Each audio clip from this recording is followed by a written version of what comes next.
Fries की ऐसी recipe आज हमने आपके साथ शेयर की है कि आप अगर इस तरह के फ्रेंच फ्राइज बनाना शुरू कर देंगे ना तो आपको नॉर्मली जो फ्रेंच फ्राइज बनाते हैं उसको बनाना भूल जाएंगे।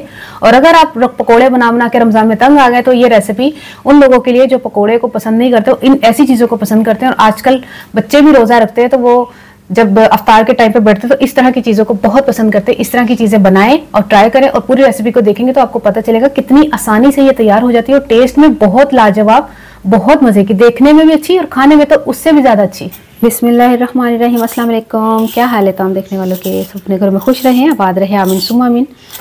आज हम क्रिस्पी एग फ्रेंच फ्राइज बना रहे हैं और ये बच्चों को लंच बॉक्स में दें या अफ्तार में बनाएं तो बहुत ही झटपट से तैयार हो जाते हैं। कुछ समझ ना आए ना, जैसे पकोड़ों से तंग आ गए आप, तो इस तरह की चीज़ें जो है ना रमज़ान में भी बनाई जा सकती है। ये नहीं कि ये चीज़ें जो हैं वो हम सिर्फ बच्चों को लंच बॉक्स में या शाम की चाय के साथ ही खा सकते हैं या अफ्तार में भी खा सकते हैं। तो जगह जगह पकौड़ा तो उकताहट का शिकार हो जाते हैं वो एंड डिफरेंट रेसिपी बना के, तो जो घर वाले जो है ना वो कहेंगे अच्छा ये चीज़ है ना डिफरेंट।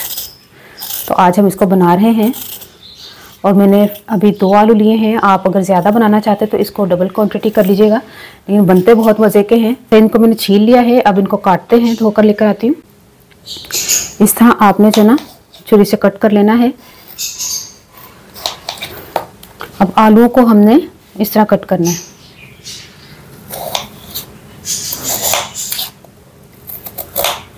आलू सारे को पता मशीन में फ्रेंच फ्राइज वाली। हाँ तो मशीन को देना। अच्छा, आलू अगर आपके पास अच्छा वाला ना, जैसे एक होता है ना मीठा आलू, वो उसके नहीं मज़े के बनेंगे। हाँ कर लो। हाँ, आजकल आया हुआ ज़बरदस्त आलू है, इस आलू के बनाए बड़े ज़बरदस्त बनेंगे। 2 अंडों को हम अच्छी तरह फेंट लेते हैं। बड़े ही मज़ेदार फ्राइज लग रही है। हाँ, और इसके अलावा हमने 1 टीस्पून कुटी लाल मिर्च, 1/2 टीस्पून काली मिर्च, 1 टीस्पून पेपरिका पाउडर और 1/2 टीस्पून नमक डालकर इसको मिक्स कर लेते हैं अच्छी तरह। थोड़ा थोड़ा करके मैदा भी हमने डालना है, लेकिन मैदा बिल्कुल एकदम से नहीं डालना, थोड़ा थोड़ा करके डालना है। बहुत ज़्यादा मैदे के साथ भी कोटिंग नहीं कीजिएगा इसकी, वरना फिर उसमें पता ही ना फिर मैदे के नाल भी की हो जाता है, है ना। हाँ, तो इसको अच्छी तरह मिक्स करते करते हमने अब फ्राइंग पैन जो है वो कढ़ाई जो है वो गर्म करने के लिए रखी हुई है।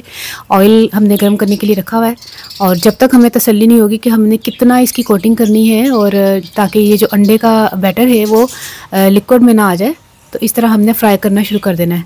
ऑयल गर्म होना चाहिए और अलग अलग करके आपने इसको चिप्स को जो है ना फ्रेंच फ्राइज़ को हमने डालना है। बिल्कुल एकदम से इकट्ठे 2-2 3-3 जुड़े हुए, अगर एक आध जुड़ जाए तो खैर है, ज़्यादा नहीं जुड़े हुए होने चाहिए। कोशिश कीजिएगा अलग अलग करके हमने ऑयल में डालना है और जितनी ऑयल में गुंजाइश हो कढ़ाई में उससे कम ही डालें।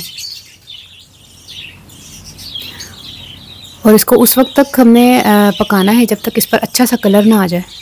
ये देख कितने ज़बरदस्त से इसका जाल देख रहे हैं और टेस्ट में भी बहुत ज़बरदस्त में इसमें टेस्ट बहुत अच्छा आया था। और इसको हम निकाल रहे हैं। बाकी जो है इसी तरह हम सारे जो है वो चिप्स को फ्राई कर लेंगे।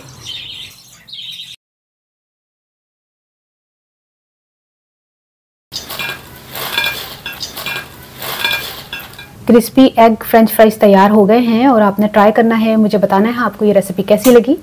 यकीन करें पकोड़ों से तो उसमें कितने ज़्यादा मजे देने, मैं हैरान हूं। पकोड़े नालों तो बहुत ही ज़्यादा मज़े देने, है ना। अगर ऐ पका ले तो फिर पकोड़े भूल जाओगे ना अफ्तारी। बहुत मज़े के, बहुत टेस्टी। यकीन करें ट्राई ज़रूर कीजिएगा और अभी बनाकर ट्राई कर ले। अगर आपको पसंद आते हैं तो आप रमज़ान में, पूरे रमज़ान में आपने ज़रूर ये एक जो है ना बच्चों के, तेन पता बच्चे भी छोटे छोटे रोज़ा रख देने, कहते हैं बस सानू आलू दे दो, है ना। शौक नाल रोज़ा रख देने तो उन्होंने वास्ते आलू मामा तैयार कर देने, तो डिफरेंट वैरायटी होते, पूरे खुश होंगे ने कि अज सारे वास्ते यह रेसिपी मम्मा ने बनाई। अच्छा, ट्राई करके मैं दसना तो रेसिपी कैसी लगी। तो आलू मैं लेसन 2 और उन्होंने मैं French fries they which cut कर लिया से, उस तो बाद मैं 2 अंडे पाए ने विच, पेपरिका, काली मिर्च, नमक और कुटी लाल मिर्च, काली मिर्च पा के उन्होंने मसाला, ऐसा खतरनाक मसाला है ਉਹਦਾ ਹੀ असल च टेस्ट, अंडे का टेस्ट। उन्होंने मैदा लगा के कोटिंग की तल लिया माशाल्लाह। बहुत आसान है, 10-15 मिनट च रेसिपी माशाल्लाह तैयार हो जाती है। फटाफट इन्होंने बनाओगे ना तो रोज़ा खुलन तो 10 मिनट पहले भी तुम बनाओगे तो माशाल्लाह बन जाएगी। कोई मुश्किल रेसिपी नहीं है, ट्राई करके मैंने ज़रूर दसना तुहानू रेसिपी कैसी लगी। अपनी दुआ ज़रूर याद रख लेना। ओके, अल्लाह हाफिज़।